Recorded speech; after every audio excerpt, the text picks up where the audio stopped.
The summer heat in the Bronx was intense. Tyrone stood at the edge of the neighborhood basketball court, watching his former friends play. The concrete was cracked, and the sound of basketballs hitting the ground mixed with loud trash talk and laughter. Dre, once Tyrone's best friend, just scored a three-pointer. He turned to Tyrone with a smirk. "Yo, T, why don't you join us?" he called out mockingly. "Oh, wait, you might break a nail." The other guys burst out laughing. Tyrone felt each laugh like a punch to the gut. His hands clenched into fists, nails digging into his palms. He wanted to yell back, to defend himself, but couldn't find the words. Instead, he turned and walked away, their insults following him down the street. "Fairy boy can't take a joke? Go write a poem about it, sissy." Every step away from the court felt like giving up, but Tyrone kept going. The neighborhood he grew up in now felt hostile. He walked faster, heading home. When Tyrone opened the door to his family's apartment, he realized home wasn't much better. The air was tense. His father sat in his usual chair, watching TV, but Tyrone could feel his disapproval without a word being said. His mother was in the kitchen, the noise of cooking barely covering the uncomfortable silence. As Tyrone tried to get to his room, his father spoke up. "Where you been, boy? Hanging out with your friends?" The way he said friends made it sound like a curse. Tyrone stopped, not turning to face his father. He could feel his dad's eyes on his back. "Just out," he mumbled, trying to keep his voice steady. His father scoffed. "Out? Right. You're bringing shame to this family. You know that? No son of mine's gonna be." He didn't finish, but Tyrone knew what he meant. Tyrone's mother came to the doorway, twisting a dish towel in her hands. When she looked at Tyrone, her eyes were a mix of love and what looked like disappointment. "Dinner's almost ready," she said quietly, trying to ease the tension but not really succeeding. Unable to take it anymore, Tyrone went to his grandmother's room. As soon as he opened the door, everything felt different. The air was warm and smelled like his grandmother's favorite lavender lotion. She was in her rocking chair by the window, looking fragile but strong-spirited as always. "There's my boy," she said, smiling as Tyrone came in. She held out her arms, and Tyrone hugged her, finally able to let his guard down. Her hug reminded him that someone loved him no matter what. "Rough day, baby?" she asked, patting his back gently. Tyrone nodded, not trusting himself to speak. They stayed like that for a while, the only sound the creaking of the rocking chair. Finally, his grandmother pulled back and looked at his face. "You know what you need to do," she said, reaching for something on the table next to her. She handed Tyrone an old notebook. "Write it down. Put your pain on paper and make it into something powerful." Tyrone looked at the notebook, then back at his grandmother. "I don't know if I can," he said quietly. His grandmother's eyes sparkled. "Child, your words have power. Don't let anyone silence you. You've got stories to tell, and people need to hear them." That night, after everyone else was asleep, Tyrone sat with the notebook. The blank page stared back at him, both scary and inviting. He closed his eyes, thinking about everything that happened that day. The hurt of rejection, the weight of disappointment, the comfort of his grandmother's love. When he opened his eyes, he started writing. The words came out raw and honest. "They want me quiet, want me gone, but I'm here, I'm loud, and I'm not moving on. You can't cage this bird, clip these wings. I'll rise above your hate. Watch me as I sing. My voice is my weapon. My truth is my shield. In this concrete jungle, I refuse to yield." As the sun started to rise, Tyrone finally put down his pen. The notebook was full of his writing, verses, choruses, bits of melody. It wasn't perfect, but it was real. It was him. He looked up to see his grandmother watching from the doorway, looking proud. "See," she said softly, "I told you. You've got fire in you, child. Don't ever let anyone put it out." Tyrone nodded, feeling a new determination. He might not fit in on the basketball court anymore, but he'd found something new. And with his words and his truth, he was ready to fight. A few weeks later, Tyrone found himself in the back room of a rundown basement club. The walls vibrated with the bass from the hip-hop playing outside. It was his first rap battle, and his stomach was in knots. He looked in a dirty mirror, barely recognizing himself. The scared kid from the basketball court was gone. In his place stood someone new, someone with determination in his eyes and words ready to be spoken. "You're up in 5, new guy," the MC called through the door. Tyrone took a deep breath. This was his chance to prove himself. As he walked onto the small stage, the crowd's energy hit him hard. The room was packed, faces blurring in the dim light. Everyone was looking at him. The MC grabbed the mic. "All right, folks. We got fresh meat tonight. Let's see if this pretty boy can rap." People laughed, some of them meanly. Tyrone felt that familiar anger rising, but this time, he used it to fuel himself. The beat started, a hard-hitting rhythm that Tyrone felt in his bones. His opponent, a guy with tattoos covering his arms, started spitting rhymes.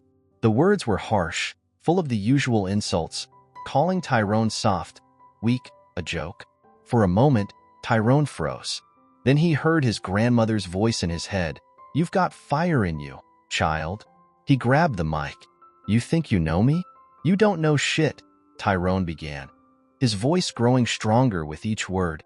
"I've been forged in fire, tempered by hate. You can't break what's already been shattered and remade." The words poured out of him, raw and honest.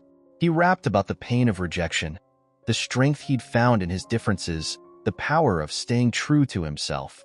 The crowd, at first skeptical, started to nod along, then cheer. When Tyrone finished, there was a moment of silence.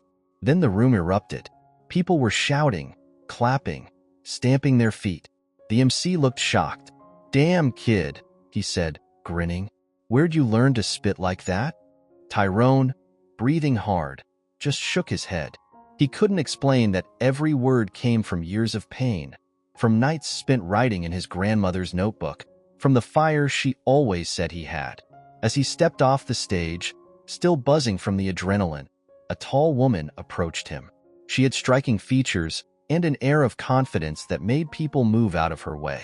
"Not bad, kid," she said, extending her hand. "I'm Mia. Welcome to the family of misfits." Tyrone shook her hand, feeling like he'd just passed some kind of test. "Thanks," he said. "I'm Tyrone." Mia nodded. "I know who you are now. We all do." She gestured around the room, where people were still talking excitedly about Tyrone's performance. "You've got something special, Tyrone. Don't let anyone take that from you." As Tyrone left the club that night, his head spinning from the experience, he felt different. For the first time in a long while, he felt like he belonged somewhere. The streets of the Bronx, which had seemed so hostile before, now felt full of possibility. He couldn't wait to tell his grandmother about the battle. She'd been right. His words did have power. And this was just the beginning. Over the next few months, Tyrone spent more and more time with Mia and her circle of friends. They were a diverse group: rappers, singers, painters, dancers, all united by their love of art and their experience of being outsiders. Mia's apartment became a second home to Tyrone. It was a small, cluttered place, every surface covered with art supplies, music equipment, or books. But it was always full of energy and creativity. One evening, as they were all hanging out, Mia brought up an idea. "We should start a regular meetup," she said. "A place where we can all share our work, collaborate, support each other." The idea caught on quickly. They decided to meet every Wednesday night at Mia's place. They called it the Misfit Sessions. At first, Tyrone was nervous about sharing his work, but the atmosphere was always supportive. People gave honest feedback, but it was always constructive, aimed at helping each other improve. As weeks passed, Tyrone's confidence grew. He started collaborating with others, a beat maker named Carlos, a singer called Jade. His lyrics got sharper, his delivery more polished. One night, as they were all brainstorming ideas for new songs, Mia suggested something. "We need an anthem," she said. "Something that speaks for all of us, you know?" Tyrone felt a spark of inspiration. He grabbed his notebook and started writing. The words flowed out of him, fueled by everything he'd experienced: the pain of rejection, the joy of finding acceptance, the power of embracing who he was. As he wrote, others started contributing. Carlos came up with a beat, Jade hummed a melody. By the end of the night, they had the bones of a song. They spent the next week refining it, Tyrone poured everything he had into the lyrics, determined to make every word count. When they finally recorded a rough version, the room fell silent as they listened. The song was raw and powerful. It spoke of struggle and resilience, of finding strength and being different. The chorus, sung by Jade with Tyrone rapping underneath, was simple but impactful. "We're the misfits, the outcasts, the ones you tried to silence, but our voices will be heard. We'll stand tall in defiance, you can't break us, can't shake us. We're stronger together, misfits united, now and forever." When the last note faded, there was a moment of awed silence. Then everyone started talking at once, excited and moved by what they'd created. Mia hugged Tyrone tightly. "This is it," she said, her eyes shining. "This is our anthem."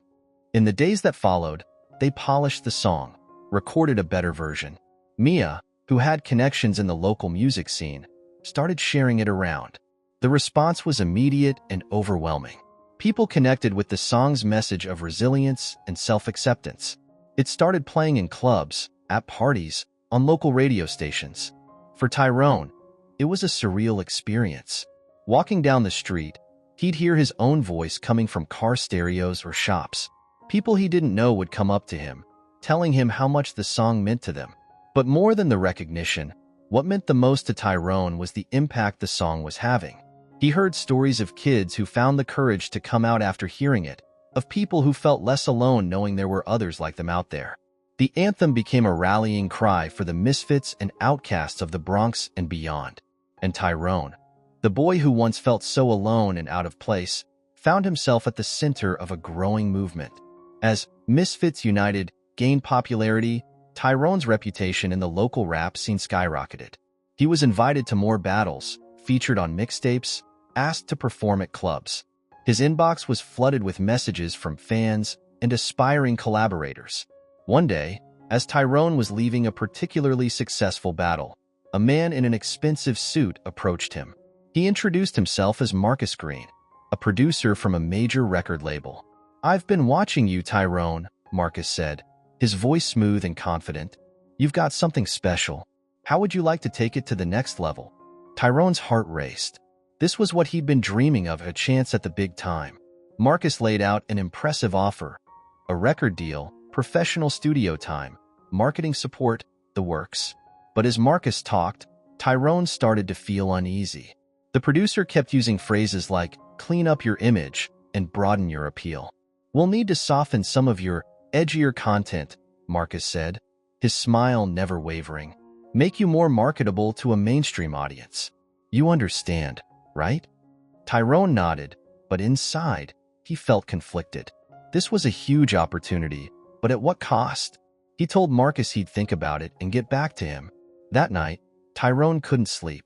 He tossed and turned, weighing his options. The deal would mean financial security, fame, a chance to reach a wider audience. But it would also mean compromising his art, softening his message. He thought about the kids who'd reached out to him, telling him how much his raw, honest lyrics meant to them. He thought about Mia and the other misfits, about their anthem and what it stood for. As dawn broke, Tyrone made his decision. He called Marcus and respectfully declined the offer. "I appreciate the opportunity," Tyrone said, "but I can't compromise my art or my message. It's too important." Marcus sounded disappointed but not surprised.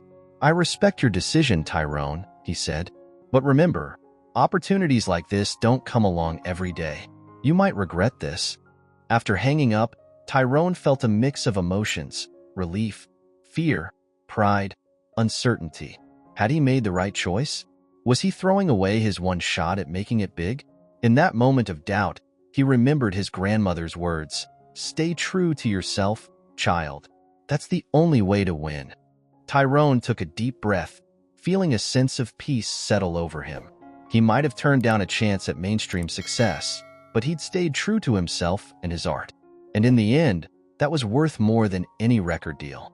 He picked up his phone again, this time calling Mia. "Hey," he said when she answered. "Want to hit the studio? I've got some new ideas I want to work on." Mia's enthusiastic response made Tyrone smile. This was where he belonged, making real, honest music with people who understood and supported him. The path ahead might be harder, but Tyrone was ready for the challenge. He was going to make it on his own terms, staying true to himself and his community every step of the way. A few months after turning down the record deal, Tyrone decided to visit his old neighborhood. His grandmother had been asking him to come by, and he felt it was time to face his past. As he walked the familiar streets, Tyrone felt like a stranger. Everything looked the same, but he had changed so much. The basketball court where he'd once felt so out of place was empty now, the silence a stark contrast to the jeers and laughter he remembered. When he reached his family's apartment building, Tyrone hesitated. Taking a deep breath, he buzzed the intercom. His grandmother's warm voice crackled through the speaker, and moments later, he was engulfed in her embrace. "Look at you," she said, holding him at arm's length. "My boy's all grown up." They spent the afternoon talking. Tyrone told her about his music, about turning down the record deal, about the community he'd found. His grandmother listened, her eyes shining with pride. "You're living your truth," she said, squeezing his hand. "That's all I ever wanted for you." As evening approached, Tyrone decided to take a walk around the block. He ran into some old acquaintances, guys he used to hang out with before everything changed. Their reactions were mixed. Some were friendly, others distant, a few openly hostile. Dre, his former best friend, was among them. He looked Tyrone up and down, his expression unreadable. "Heard you're some big shot rapper now," he said, his tone somewhere between admiration and resentment. Tyrone shrugged. "Just trying to make my way," he replied. There was an awkward silence, years of unspoken words hanging between them. Finally, Dre nodded. "Good for you, man," he said, before walking away. The encounter left Tyrone feeling unsettled. He'd come so far, found acceptance and success, but here in his old neighborhood, he was still an outsider. As he walked back to his grandmother's place, Tyrone passed a community center. A flyer caught his eye. They were looking for volunteers to run music workshops for local kids. Suddenly, an idea struck him. This was how he could give back, how he could bring some of the acceptance and opportunity he'd found back to his roots. Excited, Tyrone hurried back to tell his grandmother. As he explained his plan, her face lit up. "That's wonderful, baby," she said. "Those kids need someone like you, someone who understands, who can show them there's a way out." Tyrone spent the rest of the evening making plans. He'd organize a free concert, featuring himself and some of the artists he'd met. He'd reach out to the community center about starting a regular workshop. He'd show the kids in his old neighborhood that there were options, that their voices mattered. As he left his grandmother's apartment, Tyrone felt a new sense of purpose.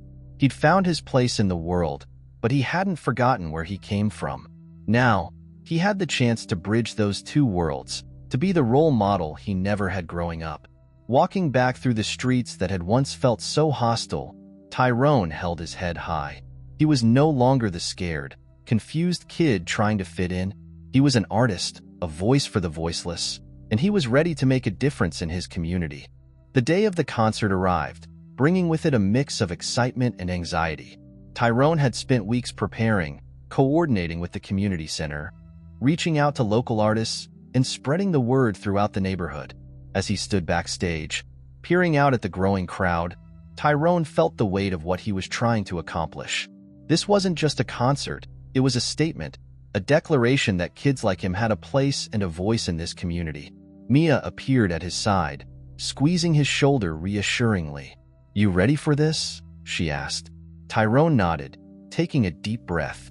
"As ready as I'll ever be," he replied. The community center's auditorium was packed. Tyrone recognized faces from his old life mixed with new ones, kids from the neighborhood, local music fans, even a few industry people who'd heard about the event. As the lights dimmed, Tyrone stepped onto the stage. The crowd fell silent, all eyes on him.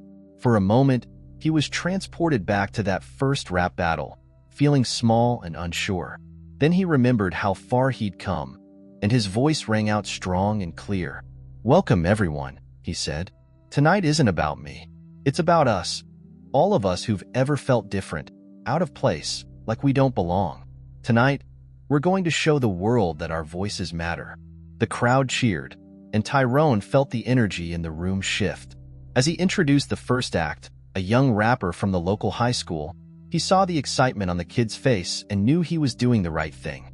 Throughout the night, Tyrone showcased a diverse range of talent: singers, rappers, dancers, all from the local community.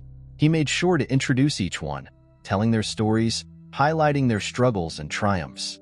Mia's performance was a highlight, her powerful voice silencing the room as she sang about resilience and self-love. When she finished, the applause was deafening.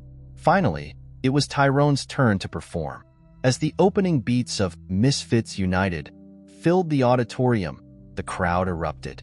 Tyrone poured everything he had into the performance, his words a testament to every kid who'd ever felt alone or misunderstood.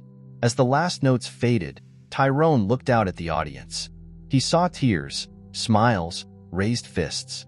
He saw kids who, for maybe the first time, felt seen and heard.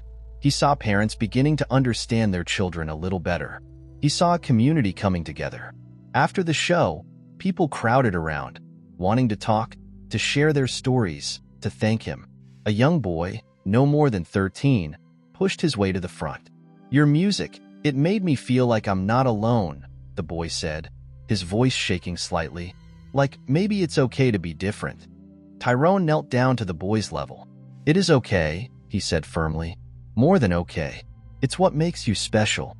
As the night wound down, Tyrone felt a deep sense of fulfillment. He'd set out to inspire others, to create a safe space for self-expression, and looking around at the lingering crowd, still buzzing with energy and positivity, he knew he'd succeeded. This concert was just the beginning.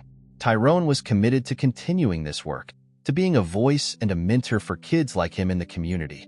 As he helped clean up the auditorium, already thinking about the next event, the next workshop, Tyrone felt truly at home for the first time in years. He was making a difference, using his voice not just for himself, but for all the misfits and outcasts who needed to be heard. And in doing so, he'd found his true calling. In the days following the concert, Tyrone was overwhelmed by the response. His social media accounts were flooded with messages of support and gratitude. People shared stories of how the event had impacted them, how it had given them hope or courage. One afternoon, as Tyrone scrolled through the comments, he came across a post that made him pause. It was a photo of a group of teenagers, all wearing t-shirts with Misfits United scrawled across them in bold letters. The caption read, "Thank you, Tyrone, for showing us it's okay to be ourselves." Tyrone felt a lump in his throat. This was exactly what he'd hoped for, to inspire others to embrace their true selves. He shared the post, adding his own message of encouragement. As the post circulated, more stories began to pour in. A young girl wrote about how the concert had given her the courage to come out to her parents. A boy shared how he'd started a poetry club at his school, inspired by Tyrone's lyrics. Mia called him, excited. "You're trending, T," she exclaimed. "People are calling you a role model, an inspiration. You're making a real difference." Tyrone felt a mix of pride and humility. He was grateful for the impact he was having, but he also knew the responsibility that came with it. He was determined to use his platform wisely. He started engaging more with his followers, offering words of encouragement, sharing resources for LGBTQ+ youth, and promoting other local artists. He wanted to make sure his success lifted others up too. But amid the positivity, a darker current emerged. Tyrone started receiving messages about a group of kids being bullied at a local high school. The ringleader was someone he knew all too well, Dre, his former friend. According to the messages, Dre and his crew were targeting kids who were different, the ones who didn't fit in, who were open about their sexuality or gender identity. It was like history repeating itself, and Tyrone felt a surge of anger and determination. He reached out to the kids who had contacted him, offering support and advice. But he knew that wasn't enough. This bullying needed to stop, and Tyrone realized he was in a position to do something about it. He called Mia, his mind already formulating a plan. "We need to organize something," he said. "A protest, rally, something to show these kids they're not alone, and to send a message that this kind of hate isn't acceptable." Mia was immediately on board. "I'm with you," she said. "Let's make some noise." As they began planning, Tyrone couldn't help but reflect on how far he'd come. From a scared, closeted kid to someone who could actually make a difference in his community. It was a big responsibility, but one he was ready to take on. He thought about Dre, about how their paths had diverged. There was a part of him that was angry, that wanted revenge for all the pain Dre had caused him. But mostly, Tyrone felt sad. Sad that Dre was still stuck in the same cycle of hate and fear that had nearly destroyed Tyrone years ago. As he drafted a social media post announcing the upcoming rally, Tyrone made a silent promise. Not just to the kids being bullied, but to his younger self, to every kid who'd ever felt alone or afraid because of who they were. He would keep fighting, keep using his voice, until every misfit found their place in the world. The day of the rally dawned bright and clear. Tyrone stood at the edge of the park, watching as people began to gather. Rainbow flags fluttered in the breeze, and handmade signs bore messages of love and acceptance. Mia appeared at his side, her face set with determination. "Ready to change some minds?" she asked. Tyrone nodded, his throat tight with emotion. "Let's do this," he said. As the crowd grew, Tyrone could see Dre and his crew lurking at the edges, their faces twisted with disdain. He took a deep breath, steeling himself for the confrontation he knew was coming. Stepping up to the makeshift stage, Tyrone grabbed the mic. The crowd fell silent, all eyes on him. "We're here today because hate has no place in our community," he began, his voice strong and clear. "We're here to stand up for every kid who's ever been made to feel less than, who's ever been told they don't belong." As Tyrone spoke, he could see Dre pushing his way through the crowd, his face contorted with anger. "You think you're so special now, huh?" Dre shouted, his voice cutting through Tyrone's speech. "You forget where you came from, boy. You're no better than us." The crowd turned, murmurs of anger rippling through them. But Tyrone held up a hand, silencing them. "I haven't forgotten where I came from, Dre," Tyrone said, his voice calm but firm. "That's exactly why I'm here. Because I remember how it feels to be afraid, to be hated for who you are. And I'm here to say it's not okay." Dre scoffed, but Tyrone could see the uncertainty in his eyes. "You're weak," Dre spat. "All of you. You're freaks." Tyrone felt a surge of pity for his former friend. "Hate doesn't make you strong, Dre," he said softly. "It makes you afraid. I'm not afraid anymore. And I won't let you make anyone else afraid either." With that, Tyrone launched into a performance of Misfits United. As the familiar beats filled the air, the crowd began to sing along. Even some of Dre's crew looked conflicted, a few of them nodding along to the rhythm. As the song ended, the park erupted in cheers.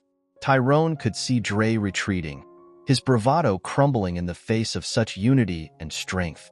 The rally continued, with speakers sharing their stories of overcoming hate and finding acceptance. Tyrone watched from the side, his heart full. This was more than he could have ever imagined when he was a scared kid hiding who he was. As the event wound down, a group of teenagers approached Tyrone. He recognized them as some of the kids who had reached out about being bullied. "Thank you," one of them said, her eyes shining with tears. "You showed us we're not alone, that we can be strong too." Tyrone hugged each of them, feeling a fierce protectiveness. "You are strong," he told them. "Don't ever let anyone make you feel otherwise." As the crowd dispersed, Tyrone caught sight of Dre standing alone at the edge of the park. For a moment, their eyes met. Tyrone saw confusion there, and maybe a hint of regret. He nodded once at his former friend, an acknowledgement of their shared past and a hope for a better future. Tyrone knew the fight wasn't over.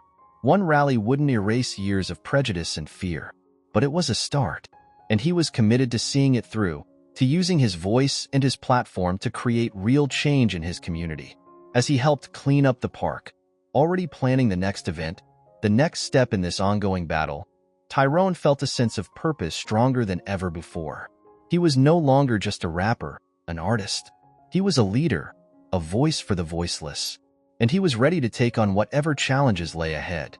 The success of the rally had far-reaching effects. More kids were coming out, standing up to bullies, and embracing their true selves. But with visibility came backlash, and Dre wasn't about to give up so easily. Tyrone started hearing rumors about Dre planning to disrupt his next show. At first, he tried to brush it off, but the threats became more specific, more menacing. Local artists who were set to perform with Tyrone started receiving intimidating messages. "We can't let him win," Mia said during an emergency meeting at her apartment. "But we also can't put anyone in danger." Tyrone nodded, his mind racing. He knew he had to do something, but he wasn't sure what. Then, a thought struck him. "What if we could expose Dre?" he said slowly. "Show everyone who he really is, what he's been doing." The idea took root. Over the next few weeks, Tyrone and his friends started gathering evidence. They reached out to Dre's victims, collecting stories and testimonies. They found security camera footage of some of Dre's assaults. Slowly but surely, they built a case. It wasn't easy. Many of the kids were scared to come forward, fearing retaliation. Tyrone spent hours talking to them, assuring them of their safety, reminding them of the importance of standing up to bullies. As they dug deeper, a pattern emerged. Dre's bullying went beyond simple name-calling or physical intimidation. There were instances of blackmail, of outing kids to their families, of orchestrating social isolation. The more Tyrone learned, the more horrified he became. "How did it get this bad?" he asked Mia one night, after a particularly difficult interview with one of Dre's victims. "How did no one stop this?" Mia shook her head sadly. "People were afraid," she said. "And sometimes it's easier to ignore a problem than to face it." Tyrone knew she was right, but it didn't make it any easier to accept. He thought about his younger self, about how close he'd come to giving up, to believing the hate. It strengthened his resolve to put an end to Dre's reign of terror. As the date of the show approached, tensions ran high. Dre's threats escalated, and some of the artists started to get cold feet. But Tyrone refused to back down. "We're not canceling," he told his team firmly. "We're not letting fear win, but we're also not going in unprepared." They beefed up security for the event, coordinated with local LGBTQ+ organizations to provide support and resources, and prepared for every possible scenario. The night before the show, Tyrone sat alone in his room, looking through all the evidence they'd gathered. Photos, videos, written testimonies. Each one a story of pain and resilience. He thought about Dre, about the anger and fear that must be driving him. For a moment, Tyrone felt a flicker of pity for his former friend. But then he remembered all the lives Dre had hurt, all the kids who lived in fear because of him. Tyrone's resolve hardened. This wasn't about revenge or personal grudges anymore. It was about justice, about protecting his community. As dawn broke, Tyrone made his decision. They wouldn't just be doing a show tomorrow. They would be taking a stand, exposing the truth, and hopefully, finally putting an end to the cycle of hate and fear that had plagued their community for too long. He picked up his phone and dialed Mia's number. "It's time," he said when she answered. "Let's end this once and for all." The day of the show arrived, tension thick in the air. Tyrone stood backstage, his heart racing. This wasn't just a performance. It was a confrontation, a reckoning. As the crowd filed in, Tyrone could see Dre and his crew near the back, their faces set in scowls. He took a deep breath, steeling himself for what was to come. The show began as usual, with local artists performing to an enthusiastic crowd. But there was an undercurrent of anticipation, everyone waiting for the other shoe to drop. Finally, it was Tyrone's turn. As he stepped onto the stage, the crowd roared. He could see confusion on Dre's face. This wasn't the disruption he had planned. "Before we start," Tyrone said into the mic, his voice steady despite his nerves, "there's something we need to address." He nodded to the tech crew, and suddenly, the screens behind him lit up. Images and videos began to play.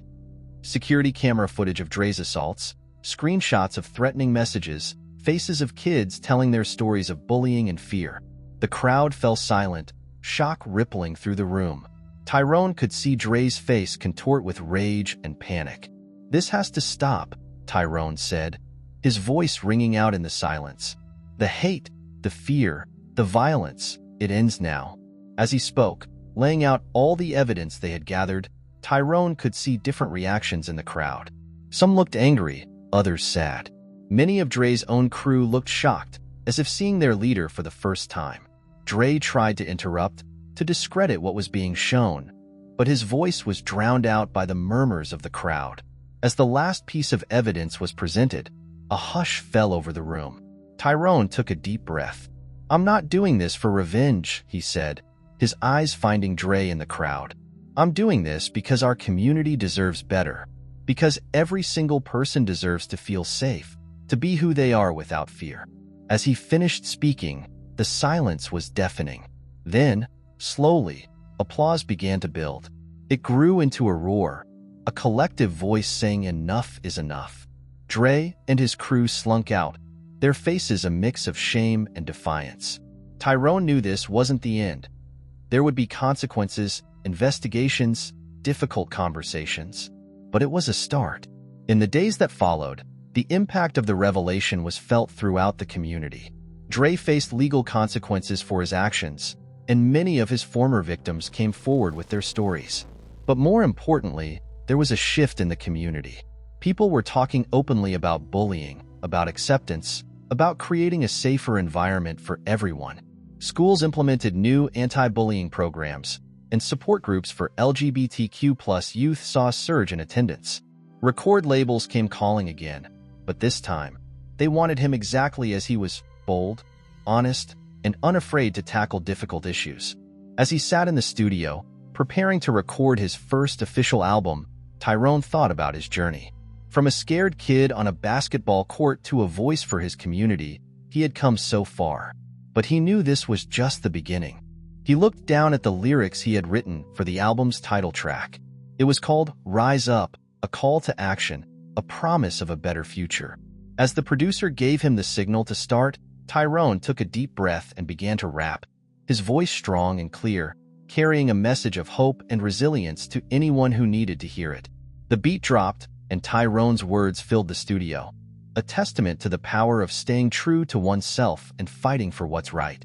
As he rapped, he could almost hear the voices of his community joining in, a chorus of misfits united, rising up together to create a world where everyone could belong.